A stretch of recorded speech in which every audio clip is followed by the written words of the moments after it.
Hi, everybody. My name is Jason. I'm Caden. I'm Jaden. I'm Eli. And we are the YHWH and the Torah channel, and we thank you guys very, very much for joining us. We are the family who believes that the laws, statutes, and commandments that are found in Genesis, Exodus, Leviticus, Numbers, and Deuteronomy are the true test of time. They are the rules and the guidelines and the commandments that we live by, that we bring our life to, that we are trying to encourage all of you guys to seek and to find. And those commandments are the life.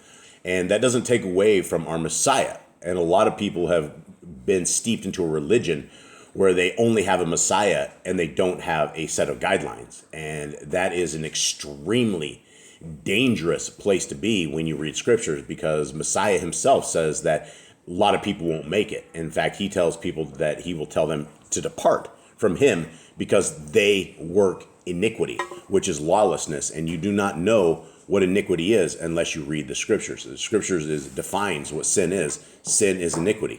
And so without the scriptures, we don't have any of that. And so we've been provided with all of this all of our lives. And we've also been provided with free will, that we are able to make a choice whether we want to follow our Creator and be a child of the Most High, or whether we want to be the children of the devil. And the children of the devil don't keep the Torah. They don't keep Shabbat. They don't keep the Father's ways.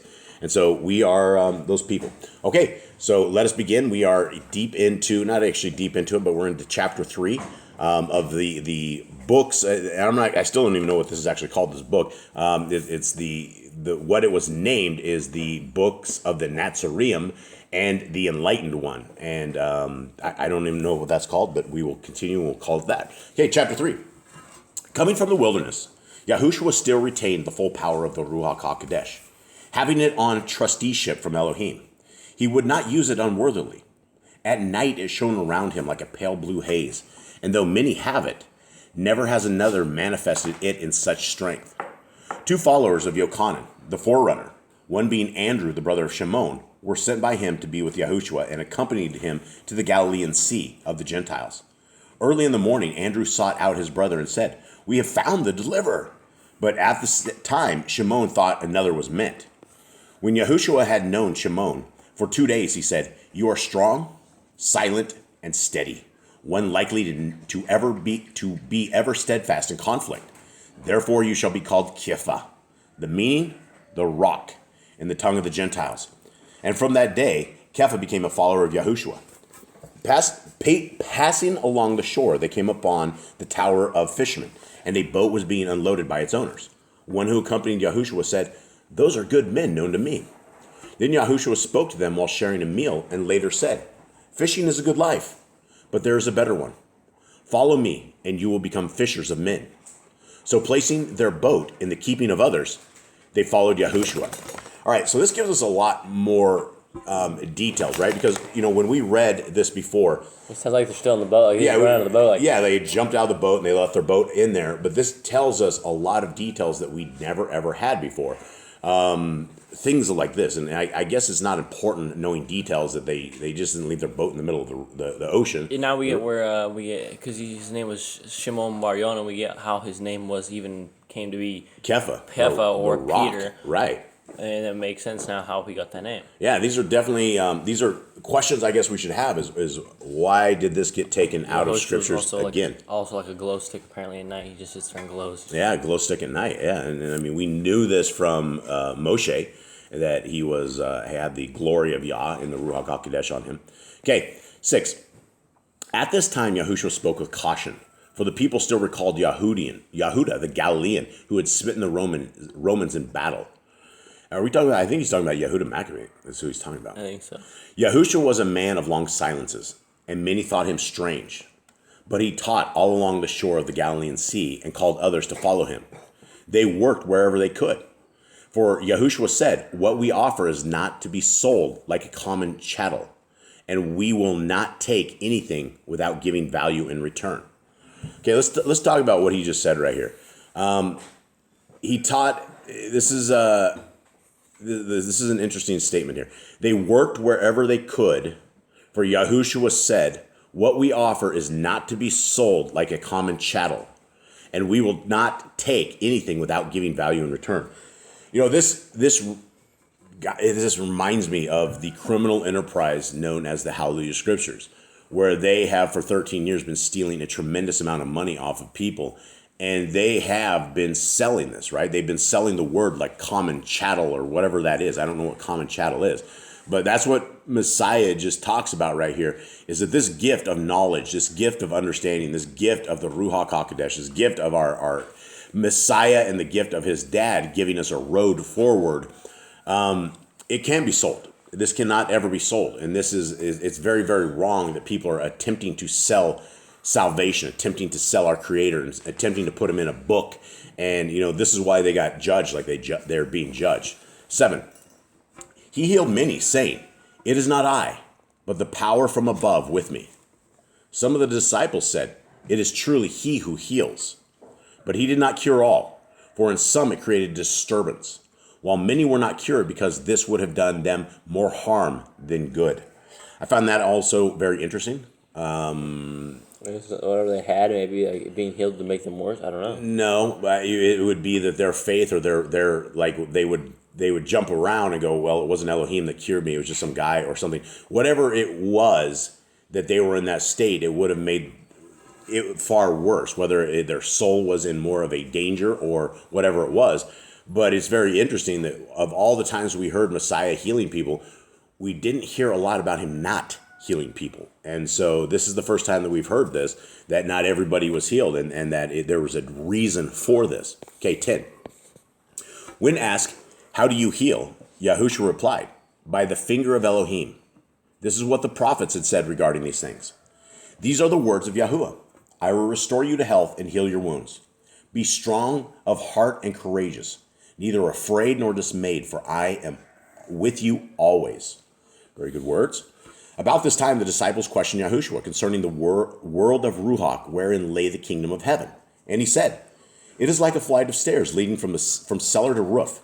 They who enter the house are given a place on the stairs, and may step downwards and back, but never up. Though the stair above is not unknown to them, those on the top stair are in glorious sunshine." Hold on. Sorry, everybody. Those are what 10 pit bulls unleashed sounds like, and we're still having some issues. Jade, will you please put your hand behind him and pet him? Okay.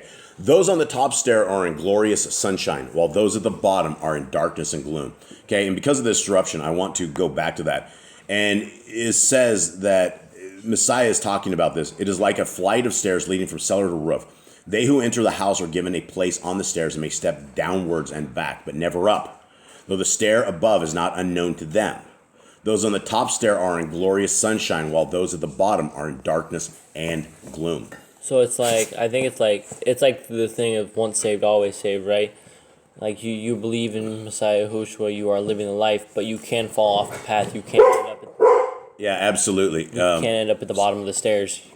Pet him, please, Jaden. Okay, yeah, you can absolutely fall off the path, and I think a lot of it is the once saved, always saved, and that is the doctrine of the Christians, and that is what people will say is you raise your hand at 8 years old, and you can never ever have salvation taken away from you. Yet in scriptures all over and over and over, it clearly says that people that were good end up becoming bad, and they don't make the kingdom to come. Okay, 12. A disciple said, "Many who do not come mock your words." Yahushua replied, "Dogs bite stones, not those who throw them."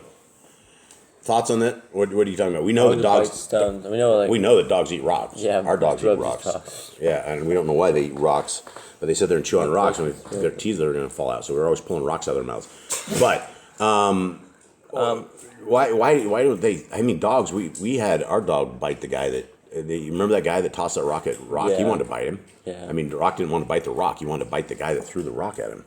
I'm not sure what he means by that. I don't understand that. It's like, but I mean, the question was, many who do not come they mock your words. His words could be considered rocks, right? He's throwing rocks. Oh, right? That's true.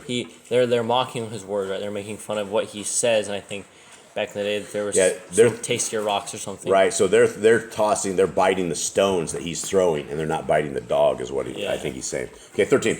Someone asked, "Are you the hammer of Elohim? For all yearn for Elohim's intervention. And when that comes, we'll rejoice, saying, this is the day of Yahuwah for which we have long waited." Yahushua answered, "There is a time for sowing and a time for reaping, everything to its appointed time." Yahushua gathered his followers around him and taught as follows. These days are a night of ignorance, when all is dark. But I am the light, which will dispel the darkness.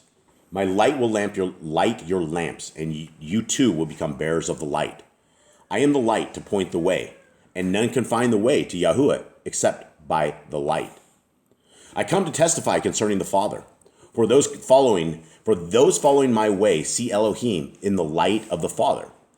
Does not a father chastise in love and punishment with affection? Does he not give you tasks only just within your power of accomplishment? Even as with an earthly father, so with the heavenly Father, who is infinitely greater.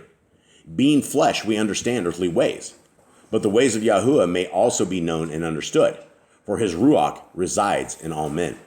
So this is big stuff, right? I mean, this is telling us, this is from the mouth of the Messiah, stuff that, we don't know, right? He said basically we have the power to understand Elohim. We have the power to understand what is there because we have been given the spirit of Elohim, which means you can't say on the day of judgment that ignorance, you didn't know what was going on. Yahushua clearly says here that you have the power to know what is true and what is not. Yeah, if you're seeking truth, the truth will be found. But if you're not seeking truth, don't expect to find anything.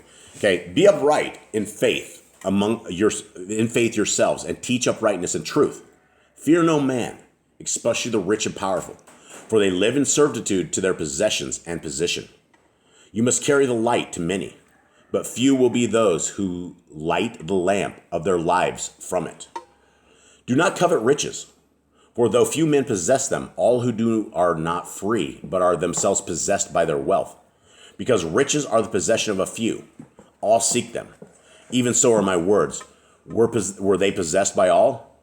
Even so are my words. Were they possessed by all? None would value them. That's absolutely huge. So it says the fewer people that have it, the more it's valued because they want it. Yeah, and I watched this TV show years ago, and it had these. It was like this thing called Shark Tank, and it was all these Satanists. They're all a bunch of rich Satanists, and they all sit there and people pump their ideas.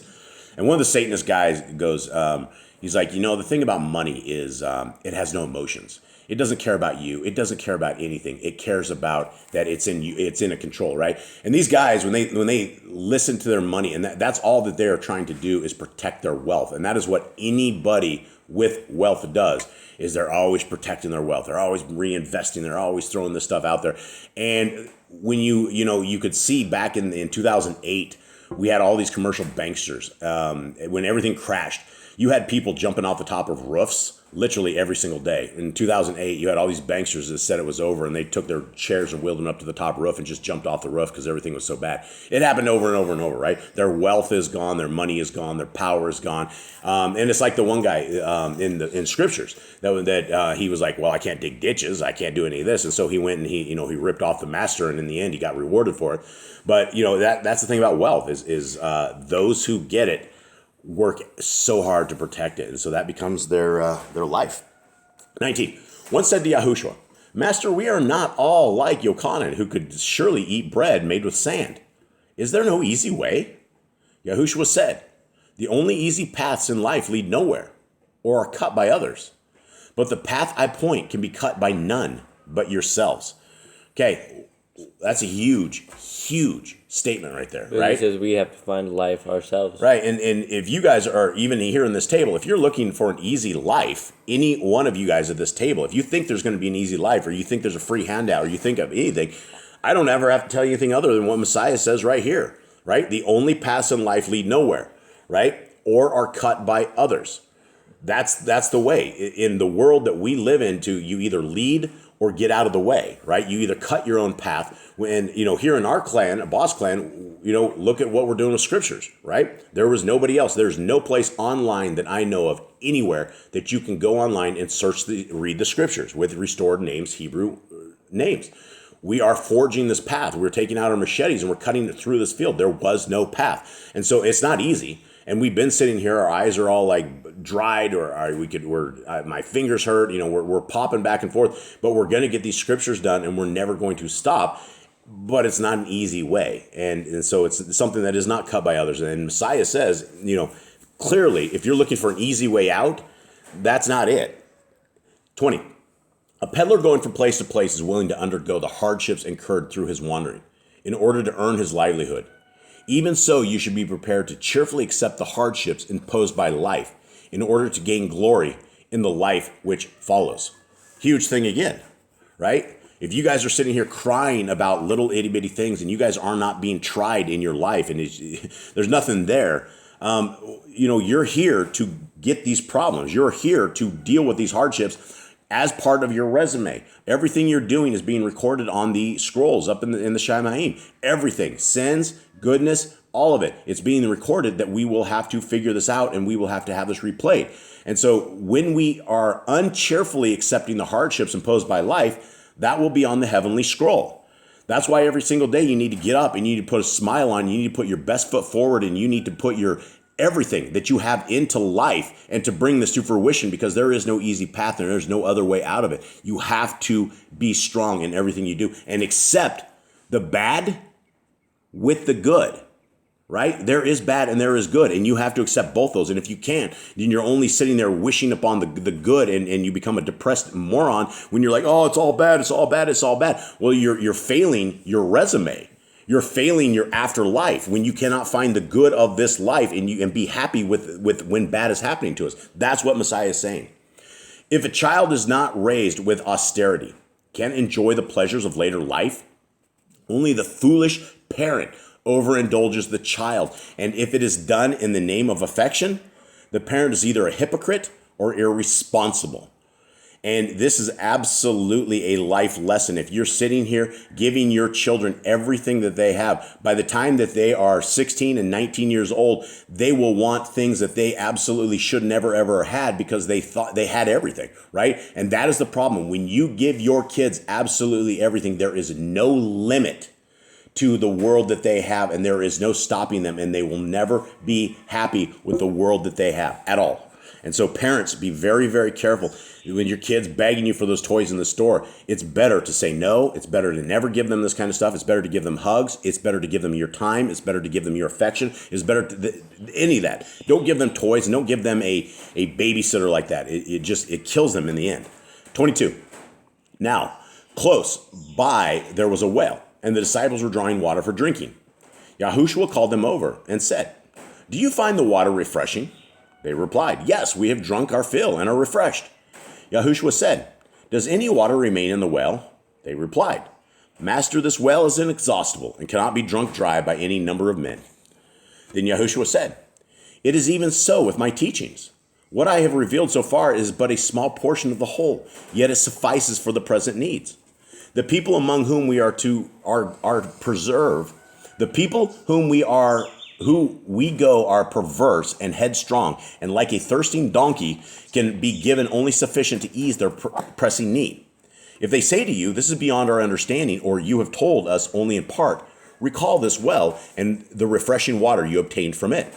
Okay, so Messiah was talking very clearly at certain points. You don't need the entire book to figure things out. Right. You need the pieces of it, and what he gave people was enough to get things going. This reminds me a lot of when he's talking to the Samaritan woman. He's like, "I'll give you the water of life. Yeah, You'll drink from it and you'll be thirsty again." Absolutely, yeah, absolutely. There's a lot of stories here with wells in Messiah's stuff. 24. One of the disciples asked, "How shall we judge what people do, whether it be good or whether it be bad?" YHWH said, "If you are unsure whether a person's actions be good or bad, incline in his favor. If anything may be interpreted favorably or otherwise, then interpret it favorably. Do not seek for wrongdoing, like dogs chasing a foul smell. If a good man does something appearing to be bad, then withhold judgment, wondering whether there be some good motive behind it, yet do not be easily hoodwinked. If one with a bad reputation does something seemingly good, question his motives. But bear in mind that no man is either wholly good or wholly evil." All right, somebody explain that right there, because that's a life lesson right here. So basically, he said that if you are looking for people doing bad at all times, right? If someone does something good and you're looking for bad, you're doing something wrong. You're like a dog going to a foul smell. You're like a raven going to a corpse, right? It doesn't do anybody any good. It's just a terrible thing to sit there and look for bad in people when they are trying to do good. But he said, if you need to be cautious of someone that is doing good, someone that you know is a bad person, someone that you know is a person outside of Torah, someone you know that has a record of being bad at doing something good. You need to be cautious of that, but do not judge them immediately because you do not know what their intentions are. Yeah, and I mean, I don't know how to make this story without bringing us into fruition on all of this stuff, because this house has a problem with that, right? Whether a person's doing good or bad, we want to find the person that's doing bad. We want to toss them under the bus, right? It doesn't matter. Eli's slow or this or that or something like here, right? We don't even know. We're simply judging based upon old performance or something of the sort, and it's not right, right? We've already judged a man for the next day, and he hasn't done it. But then at the same time, it also says that if a guy has a bad reputation, which, you can look in the book of Proverbs, and, you don't want to hang out with those people. You hang out with people of bad reputations, it's like the Hallelujah Scriptures. You end up with a whole bunch of thugs and a whole bunch of criminals, and they've all hung out together, and they're obviously all criminals. Okay, 26. YHWH said, "Fortify yourselves with the knowledge of truth, as I have imparted it to you. Rejoice in the knowledge that you stand within its everlasting light." Okay, we're talking about truth, right? Fortify yourself with the knowledge of truth. And it has a capital T for truth, right? What is the truth? Torah. The Torah. That's the only truth that we have, right? And it says, rejoice in the knowledge that you stand within its everlasting light. The everlasting light of the Torah is the blessings that come with it. It is as well as the curses as well. There's everlasting, all sorts of stuff with it. And so when we are following the Torah, we have found the truth. If we don't have the Torah, then we don't have the truth. If you only have the Messiah YHWH, but you don't have the Torah, then you have not found the truth. And it's going to, your soul will depart from you. 27. The disciple said, "Master, we are grateful for what you give us. We know each of us is a part of the everlasting Ruach. We have truly found truth and see it more clearly than others. We are the children of the light and of the Ruach, even as we are children of the Father. None of us can ever repay you, for we have been given treasure beyond riches. Only the Heavenly Father can provide proper recompense for your labors among men." At this time, YHWH was teaching his disciples at a place apart, for he was still wary of the people. But he and the disciples went among them to earn their bread. It's very interesting. It's very interesting that he says that went among them to earn their bread, right? Were they like physically doing work? I think they were ministering to people, right? They were taking care of people, and that's how they're earning their bread is by ministering in that way. 29. YHWH healed many, but to his disciples he said, "I have not come to strengthen the bodies of men, but the Ruach. For if man is wholesome in Ruach, he is wholesome in body. It is better to treat the man, than the disease." Okay, this is hardcore stuff right here, guys. I mean, this is... So he says better basically to save the soul and the body. Yeah, and that's why he was probably talking about some people didn't get healed, right? It had nothing to do with their soul. Whether or not he healed them and they went off and like celebrated the ball or something, right? That wasn't what the point is. The point is getting us closer to our Creator. Okay, 30. One day a disciple returning from his labor said to YHWH, "Master, we work all day and scarcely sleep at night. Yet when we tell of your teachings, we are abused and mocked by the people. Where is the benefit in this? Should we not be treated otherwise?" YHWH said, "When I was a boy, the poor would gather about my mother's door, for she always had an extra loaf in the oven for them. One day a beggar, having been fed often and now perhaps considering it his entitlement, found fit to scold her. For this day she was not well, and therefore slow. She, not being used to this, began to weep." Ooh, he just took on Messiah's mom. That's not good. "So I say unto you, do not let the talk of thoughtless tongue perturb you, for this is only a foretaste of what is to come. These things are a refining process of the Ruach. Therefore rejoice for the benefit rather than sorrow for the hurt." Huge stuff, man. These are things that people need to etch onto their bodies. We need to etch this onto our minds and to our souls. We run into this all the time. In this house, we run into it. We don't feel grateful for something that happens, or somebody didn't say thanks, or something of the sort, or this happens in life all the time, right, as well. Eli, will you please pet the dog? You can, so he stops scratching my legs. I don't know if I can bleed enough here before this is over. I've tried. Okay, yeah. And so this is a huge thing, right? Absolutely huge. People with a, how do you say it? Thoughtless tongue. That is a thoughtless tongue. And, I hate to say that happens around here quite a bit, but we do have a thoughtless tongue, and we say things that should not be happening. 33. "For when my mother cried, I said to her, 'Dry your eyes and be happy, for now you can perform your charitable acts to perfection.' Had those who stood about the door praised you, the deed would have been less worthy. having been done for their praise and therefore not entirely out of charity. Many do good works because it increases their self-esteem. But charity is not giving the bone to a hungry dog, but giving the meat when hungry yourself. Wow, that's amazing. It's amazing that he had that kind of insight to tell his mother, dry your eyes and be happy, for now you can perform your charitable acts of perfection. See, that's the thing is people will sit there and serve in the food line forever and ever and ever, and somebody will come up there and bust them and make them feel really bad, and they'll never come back there and do it again. And if we're looking for, Eli, will you please hold the dog's tail as well? If you're looking for praise and you're looking for all of this stuff, maybe you can move over that way and get the dogs over there. Okay, hold on real quick. All right, so let's continue on. Moving on. 33.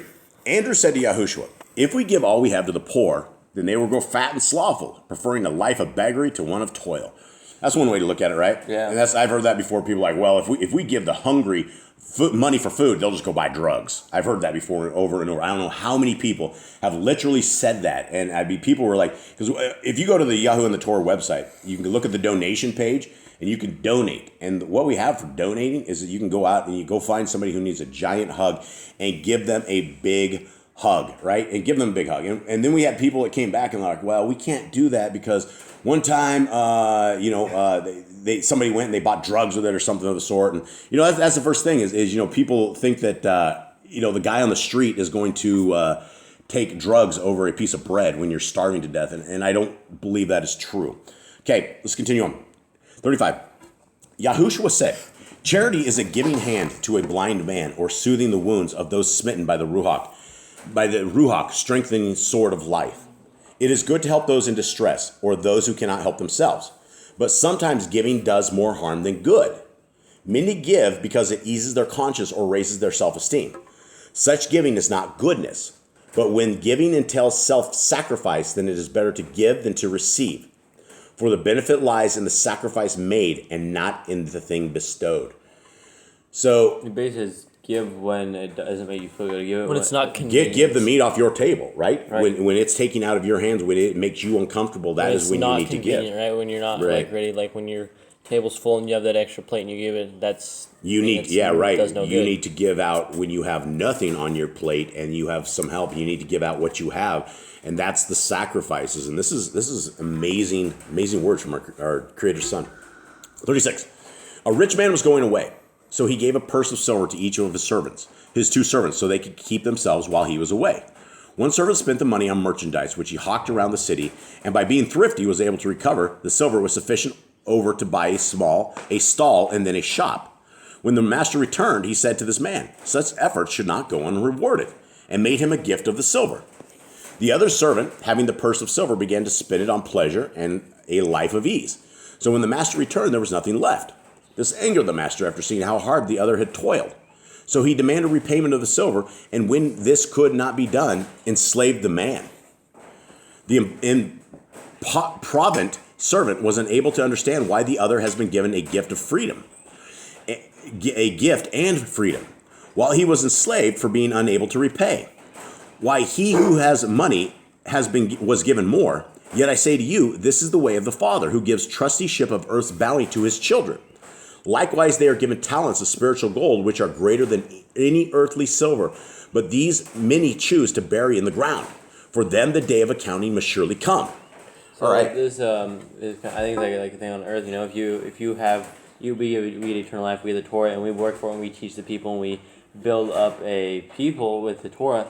And then we're going to get freedom. But if we take this word and just live how we want to live with it, go on a Sunday worship, we eat pork, then we're gonna be judged. And we're not going to have that freedom. We're sent to show. Yeah, and spiritual gold. I mean, this is what we're looking at. If you're looking for something of value, then we have spiritual gold, right? There's nothing more valuable than saving our soul, saving our spirit.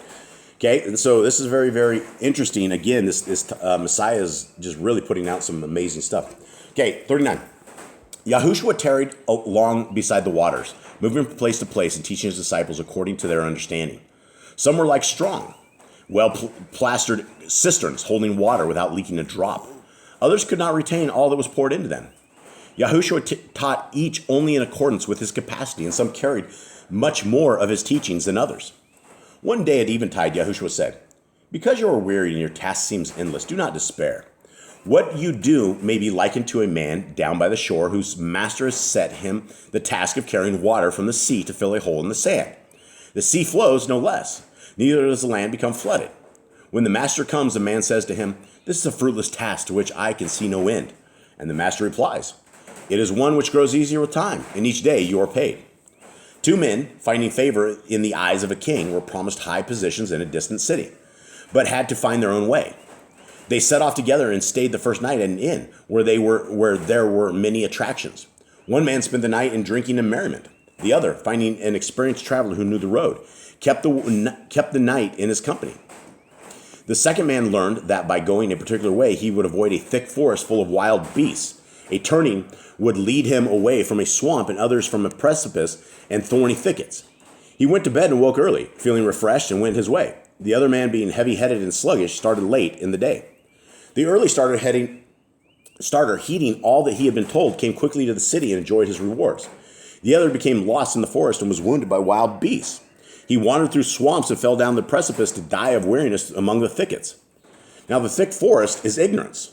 The swamps are delusions. The precipice the carnal desires which lure men to spiritual disaster, and the thorny thickets, tribulation and suffering, without which development is impossible. The experienced traveler is a discipline of the light, and the man who reaches the city, one who listens to him. Okay, huge things here, guys. Basically, if you listen to the person who is wise in the Torah, who has had experience in the Bible, then you're gonna be able to walk through a path a little easier than you would if you were the other guy that didn't listen and just like fell down in the swamp. Yeah, you'll know which direction to go, and that is the problem without having the Torah. You don't know the laws of our Creator, which means you are going to be falling into iniquity all the time because you just don't know, and that not knowing is on you. It's not on anyone else, because you know how to read. If you're listening to this video, you know how to hear. You know how to find videos, so you can definitely read scriptures as well. 44. The disciples said, "Master, many people hear our words, but how many take them to heart and benefit? We are trying to bail out the sea with a shell." YHWH said, "Then you are learning patience and persistence in a good school. If a cloak is placed around a shivering man, his body becomes warm and is comforted. But if it is placed around a boulder, there is neither effect nor response. Though I have told you the days fly as though carried on the wings of swallows. Do not act as though the day's labor is all important and must be completed within the day. Doing this, you become less able to perform the task. For he who tries to reach out over the edge of his limitations falls into a pit and achieves nothing." That comes across here at this house, right? A lot of this stuff, right? Everything that happens here is everyone thinks they have to do this. It's all got to be this 1 second. I got to do this. I got to learn this education. I got to do this. Everything. It becomes a point of almost insanity in this house, and that's the only lesson that we have for this, is that it happens on all. Everybody becomes very we got to do this, we got to do this, we got to do this, and it's just got to be done. And again, it's not healthy. Yaakov the disciple said, "If a man of unlimited wealth says, 'Come and count silver pieces from sunrise to sunrise, and all the pieces counted will be yours,' could the man counting be expected to sleep during the night?" YHWH replied, "A man having much wealth is unlikely to do anything without purpose, and this would be in the counting. Could you count silver pieces from sunrise to sunrise and not make an error?" YHWH. Yeah, all night long. He's really tired. He's really smart. YHWH said, "Let none among you take the hand grips of my plow unless he is prepared to grasp them firmly and cut a deep furrow. Let none of you walk behind it unless prepared for weariness and sweat. There is no easy way for a plowman. The field is there, and he must cultivate it furrow by furrow. If he is careless, the grain yield will be poor." And most people in the world these days, like 99% of the people, have never ever pulled a plow. You have the farmers that will do it, but they don't pull them by hand like they used to do, or any of the stuff. And I mean, they even by hand, but they saddled up the oxen and they pulled them behind the oxen. So most people don't understand what that means. We have a heavy duty Ducati oxen that we use, and we furrow our things with it. And you absolutely have to hold on to it, and you have to work it. And if you do it really like a weak job, then you don't do a good job at all. It's terrible. And so this is very, very important that you know there's no easy way to do this, and that's the same for life. There's absolutely no easy way to run through life and to get ahead. And that's what Messiah said. If it's easy, it's not right. Okay, water drawn from the ground or falling from the sky will produce burning weeds and grass. But to produce bread and to eat and wine to drink, water from the brows of men must be added. Yet labor is not without its own reward. For the man who labors all day sleeps contentedly, even though his pillow is a stone. While the sluggard sleeps without content, even though he lie down on a pillow of down. Wow, that essentially says if you're lazy, that's why if you don't sleep at night, you haven't worked hard enough during the day, is essentially what that is. And that is for everything, right? If you're sleeping well at night, unless you have 10 dogs, this is what yet more stuff from our Messiah that is, these are life lessons that we are trying to do. And so if you're a sluggard, don't expect a lot. I guess you have a sound night's sleep, but, I guess you don't even have a sound night's sleep, even if you have a good down pillow. All right, what do you guys make of this? A lot of interesting words you don't usually hear. It's a different side of Messiah. It gives you a different perspective on who he is and kind of what he was like. Yeah, absolutely. We learn a whole new side of our Messiah. Seems like he's more, back in the gospel, it seems like he's not he's a very standoffish person. He's not very go to talk to people much. But here he seems like he's a very people person.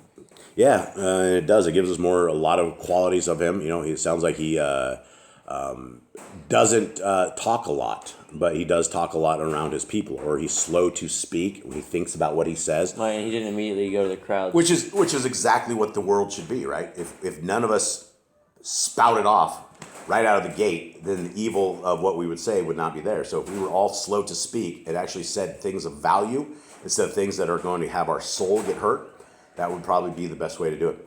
All right, guys, so that is it. Tomorrow is a Shabbat, and so we will see you guys live, Yah willing, and that's it. So much love from all of us to you. All right. Shalom.